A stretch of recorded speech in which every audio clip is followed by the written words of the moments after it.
જો હા, માંગી માંગીને શું માંગી શકો?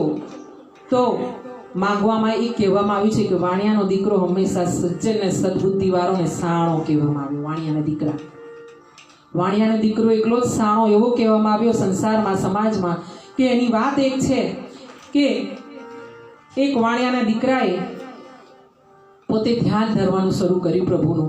એને બધી બહુ તકલીફ હતી, આંખે અંધ હતો, પોતે નિર્ધન હતો, પોતાની પાસે કંઈ હતું નહીં, રહેવા માટેની વ્યવસ્થા, જમવાના ફાંફા હતા. એક દિવસમાં એકવાર એક કોળિયો જમવાનું મળતું નહોતું, ભીખ માંગીને ખાતો હતો. એટલે એને ધ્યાન ધર્યું ને એટલે પ્રભુ પ્રસન્ન થયા. અને પ્રસન્ન થયા. જો તમારે એક નિષ્કામ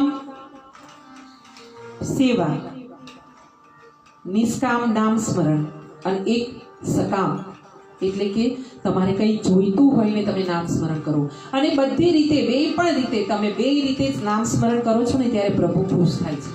બસ નામ સ્મરણ કરો, યા તો તમે નિષ્કામ કરો નામ સ્મરણ, યા તો તમે સકામ નામ સ્મરણ કરો, ભક્તિ કરો.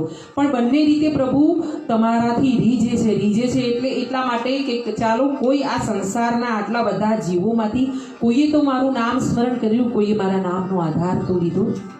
હા, અને આ વાણિયાના દીકરાએ સકામ નામ સ્મરણ ચાલુ કર્યું, નામ જપ્યું. ભગવાન કૃષ્ણ એને પ્રસન્ન થયા. અને આ કળિયુગની જે એંધાણીઓ આપી છે એમાં એક વાત